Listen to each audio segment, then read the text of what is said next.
Okay, let's move on to our afternoon sessions. Just to provide a quick little overview, so I'm going to spend the next 10-15 minutes providing an update on the Rights of Ways Habitat Working Group, various projects and activities that we've been up to. And then we'll have a really neat presentation that I'm looking forward to by Dan Salas and Joanna Sievewright about a model they've been developing to help prioritize habitat areas. And then we're going to move into our intense lightning talk round, which we're going to try to cover a lot of ground in a pretty short time. So hold on to your seats. I think we're going to have a lot to get through the rest of the afternoon. But again, I think really good information that will help drive some additional conversations this afternoon at the reception.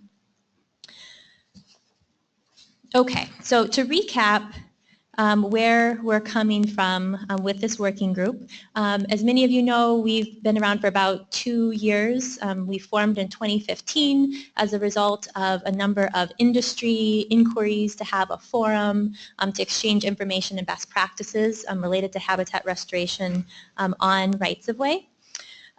We have semi-annual working group meetings. Again, this is our 4th meeting, and basically try to keep that schedule to keep regular opportunities to gather and exchange information. We also have technical webinars that we periodically offer on a variety of different topics. And one of the breakout discussions at lunch today was specifically thinking more about programming. So we're very interested in any feedback you have, suggestions you have for webinar content at future meetings, other topics you'd like to see us address. So please provide that feedback either directly to me or the steering committee or on the flip chart related to programming. So far we have over 170 organizations that participate in the working group, either by coming to these meetings, being on webinars, attending webinars, accessing our online resources page, which I'll talk a little bit more about, or otherwise signing up to receive our email communications and updates. So pretty large group, broad representation, again, across from the US as well as Canada. And what I think is especially valuable about this working group is that we're really bridging across multiple sectors. So we're not focused on a single sector. We're looking for those commonalities and opportunities to do knowledge sharing and technology transfer across different industries. And I think that that's really unique and important. The mission for our working group has been to provide a collaborative environment, as I said, that promotes this knowledge exchange and best management practices. We've specifically included pollinator habitat in our original mission, but I think certainly, as has been suggested by some of the presentations today, there's an opportunity to more broadly look at opportunities for habitat and rights of way more holistically. So thinking about other species that could benefit and creating healthy ecosystems. So I think that that's important to mention as well.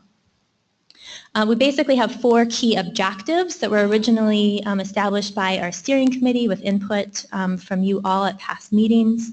The first one is to provide education not only of industry participants but also government, landowners, the public, on not only the methods, so the practices of creating habitat on the ground in rights of way and other lands, but then also the benefits and the value that these landscapes provide. So that education piece has really been core to our working group activities.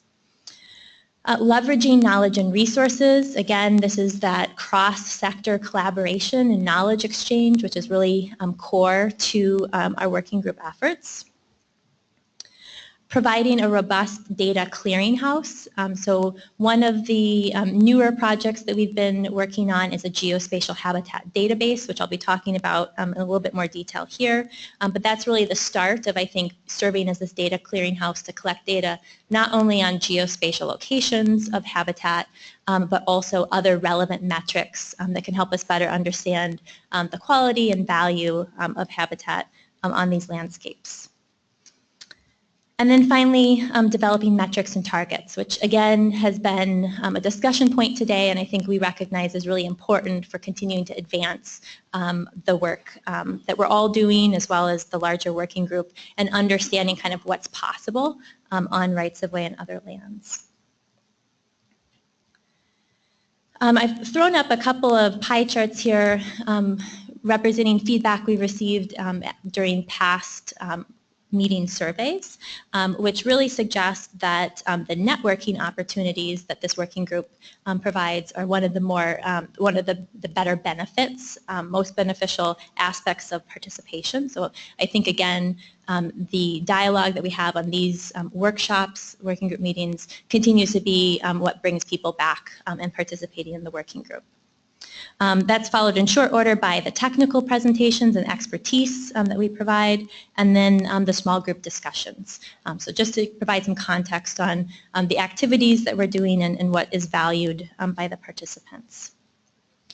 General opinion, so this is, I'm now looking at the other pie chart on the right-hand side, is that the progress we're making as a working group, so again, just under 2 years we've been going at this, more than half of our surveyed attendees indicated that we're about where they would expect our working group to be in terms of making progress. And then another 40% reported that we're exceeding expectations. So we're continuing, I think, to try to advance, again, the activities, focus on outcomes, and try to deliver more actionable steps. But I think, at least on the feedback we're receiving, we're at least kind of moving on that track. But of course, welcome input and suggestions about how we could be doing that better. At our last working group meeting back in July of last year, one of the, several of the breakout discussions we had focused on brainstorming action items that we wanted the working group to consider taking on. So we've basically gone through all of that feedback that we received at the last meeting and generally categorized those actions into these different buckets that you can see around the working group center core. So just to briefly kind of summarize the types of activities that are captured by each of these categories, one area of focus that the working group has expressed interest in is a science-focused subgroup, potentially providing access to the latest scientific research and helping to shape new research studies. And so obviously our pre-meeting session today was kind of the start of that, trying to create a more formal dialogue around kind of scientific research and what opportunities there are for collaboration. Another category of action items is messaging and outreach. So there's a recognized need to elevate the awareness of the conservation value that rights-of-way and other lands provide, and also developing targeted messages, not only for the public, although that's a really key stakeholder group, but also the decision makers within our companies, as well as employees that oftentimes are on the ground actually doing the work. So messaging and outreach, I think, is another opportunity that this working group can help support. Developing stronger business case arguments. That is, again, a recurring theme and discussion point that we've had at past meetings. We're not touching too much on the business case issue so much this meeting, although we did have a small breakout discussion on that. As I'll be saying later, that'll be a big focus for our next meeting in the fall. But again, continuing to try to develop effective business case arguments for habitat on rights-of-way, I think is, again, a real opportunity for our working group. Facilitating networking is also important, and so a lot of the actions that were suggested in past meetings focused on providing easier access to subject matter experts and other key stakeholders that can help make our habitat more effective. Developing a member directory, which is something that we're starting to do to, again, make it easier for people to make those connections and exchange information, considering offering a mentorship program within the working group, and then continuing to provide forums for people to connect and share their experiences. So that networking piece, again, was one of the highlighted benefits of the working group, something that we still need to continue to focus on. Resources and programming was another area of action, so offering more frequent webinars is a suggestion, identifying and developing tools and guidelines and other education and training materials. I really see that that's an opportunity for us to partner with other organizations that are doing similar sort of work, so we aren't reinventing or duplicating any resources that may already be out there. But I think, again, a lot of you come to the working group looking for those resources and those planning tools, so that's something that we hope to continue to provide. The geospatial data component, again, serving as the data clearinghouse is important for a number of reasons, not only giving us important data on how much habitat is out there on rights-of-way, but also helping us prioritize and strategize new conservation efforts. So we have a geospatial habitat database project that we're partnering with the Field Museum and a number of you in the room, and I have a couple slides coming up on that here shortly. But again, it's kind of a key area of action for our working group. That's an important area.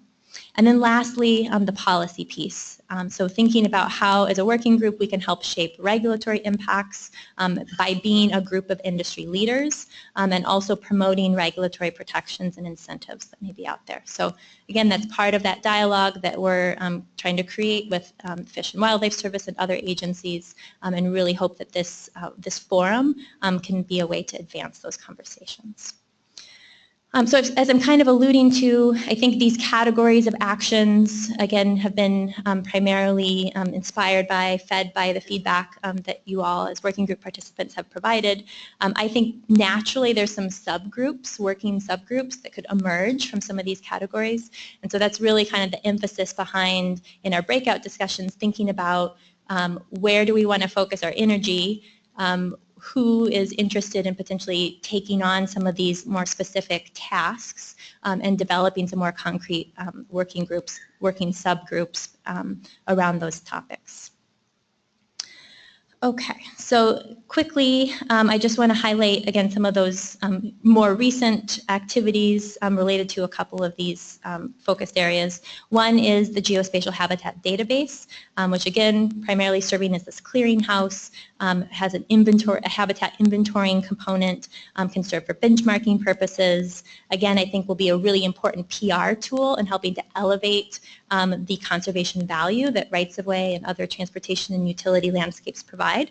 And then also very importantly, provides opportunities to identify new partnerships and collaborations across the working group.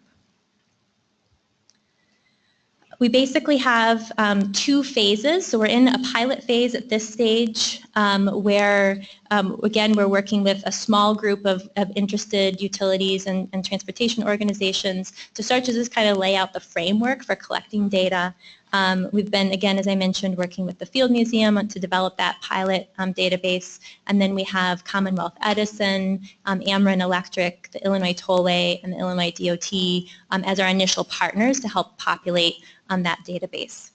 We're focused on existing habitat, so areas that are currently managed as habitat, and we're also focusing on trying to streamline that initial data request, so to collect data that's readily accessible, just to give us a sense of how this is all going to fit together. The plan is to roll out a larger invitation to the working group later this summer. So we're hoping to have the pilot database in relatively good shape by July or so of this year. And then come late summer, we'll be seeking additional input from other organizations, many of whom I've already begun some of those conversations with. So more to come on phase one.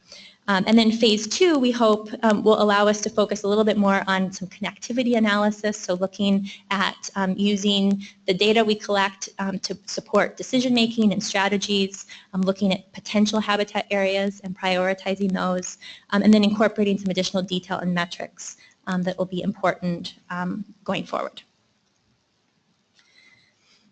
I also wanted to highlight a couple of updates to our working group resources page. So as many of you already know, we fairly early on in our working group developed this online resources library, which serves as a central location to kind of any information related to habitat on rights-of-way and transportation and utility lands, and helps to support, again, kind of our knowledge sharing and collaboration piece. So on the website, we have case studies, we have planning tools, best management practices, we have information about funding opportunities as it comes available, and then other resources, including an online discussion board, which frankly we could get some more activity on that discussion board. So we'll be working on building that. And then we're soon to be adding an events calendar, so we'll have a better way of tracking upcoming meetings and conferences and other opportunities.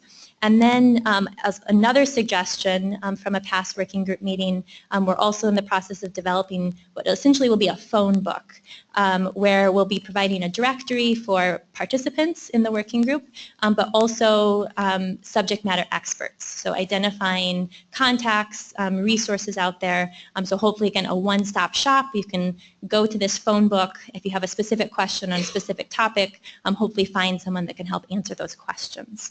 And so that's another opportunity for some input if you have suggestions for the type of expertise that would be important or that you'd be looking for. We're in the process of building out those categories in the phone book right now. So welcome your suggestions there. Very quickly, here is the URL for the working group resources page. It's fairly straightforward, rightofway.erc.uic.edu. You do have to create a username to access the working group resources page, but otherwise it's open access. So encourage you to check it out. And then lastly, my last update is I'd like to announce the dates for our next working group meeting. So we're working to provide as much advance notice as we can for these meetings. I know particularly for those of you who have to coordinate out-of-state travel or have approval processes, the more advance notice you have, the better. So we'll be having our next meeting in late October, October 26th and 27th. It'll again be here at the University of Illinois at Chicago. Following that, I think we're going to start looking at some other hosting, maybe a rotating hosting model. So we might start shifting our locations, but at least for one more meeting, we'll be again back in this location. And again, the focus for the meeting will be primarily the business case, so information, tools, considerations for helping us build better business case scenarios and justifications. And we're going to focus most of that discussion on day one of the conference and then really try to leave day two for some working sessions on the subgroups. So even more important to put some thought to those subgroups at this meeting and identify kind of what focus areas we want to target and how we want to build that in to our meeting in the fall.